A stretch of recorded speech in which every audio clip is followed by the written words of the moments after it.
Average atomic mass is the thing I'm looking at. Average atomic mass, isotopes. Isotope. Isotopes are simply atoms of the same element having different numbers of neutrons. Okay, if you remember very well, atomic mass is equals to neutron number plus number of protons. Therefore, atoms of the same element having different number of neutrons are referred to as isotopes. An example would be hydrogen 1, hydrogen 2, and hydrogen 3. Therefore, they all have the same number of protons. Remember, elements are classified on the periodic table according to their atomic numbers. Element number 1 is hydrogen because it has got 1 proton.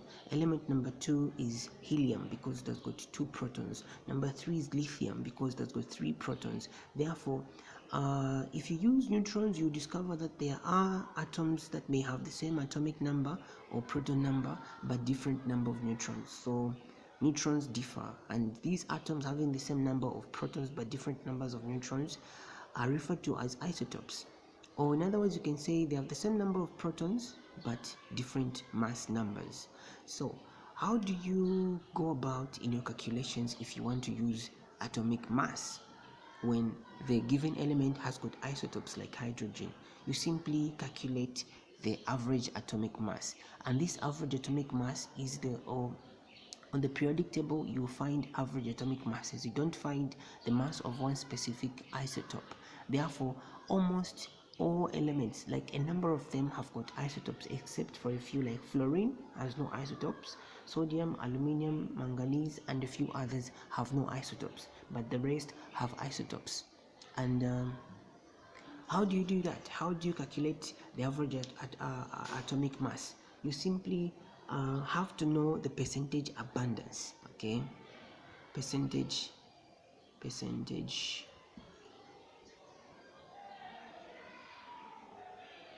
abundance of that isotope. An example, the examples I have are these three, where you have hydrogen deuterium or hydrogen 2. Remember, isotopes are called by their masses.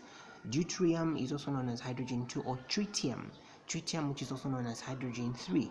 Therefore, you have to know their percentages in a natural sample. If you collect hydrogen from the natural environment, then check the percentages of each isotope in that sample. Therefore, those percentages are what we refer to as percentage abundances. Therefore, know the mass and know the percentage abundance and apply this formula. Average atomic mass is equals to percentage abundance times mass of that isotope, then plus again percentage abundance plus times mass of that isotope over 100, therefore plus x. This x is just there for any other isotope. Therefore, this formula can go on and on, where there's x if the element has got 3 isotopes. Replace this x with another expression like this one. For example, this one has got 3, so we can have all of these. Okay, so I'll give you an example of how to calculate the average atomic mass for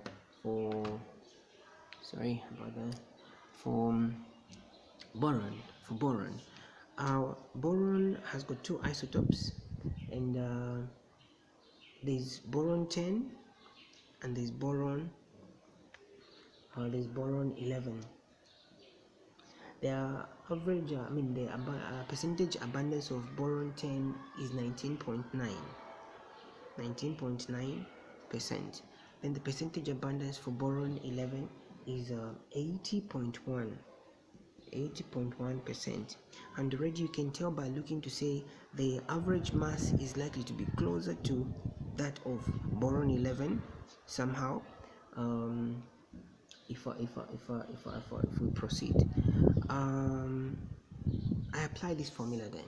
So I'm going to say average atomic mass is equals to, I'll start with boron 10. The percentage is 19.9% times the mass is 10. I close brackets, then I say plus percentage 80.1% times 11. Then I do that. Then I can separate divide by 100 on both sides, or just cross or put everything over hundreds. So I'll simply say 19.9 times this times 10 is going to give me 199 over 100 plus this times that. I'll just divide. I'll resolve this first.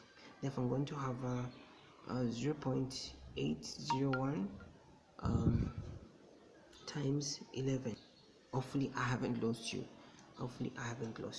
So if I do my divisions here, I'm going to have one, so it's going to be 1.99 plus my calculator. I'm going to have 0, sorry, come on, it's going to give me 0.811, 8.8, sorry, 8.8. When I multiply this by that, it's going to give me 8.811. When I add the two, it's going to give me something like 1.99.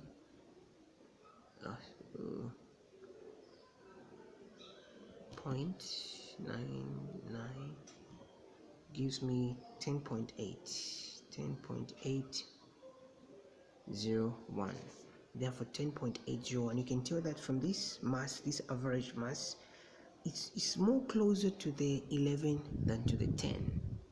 Therefore rounding it off would give us 11, giving us the average mass of boron to be 11. See what you can do if you find any other isotopes, and then try to resolve, then compare your mass to the mass on the periodic table. Bye for now.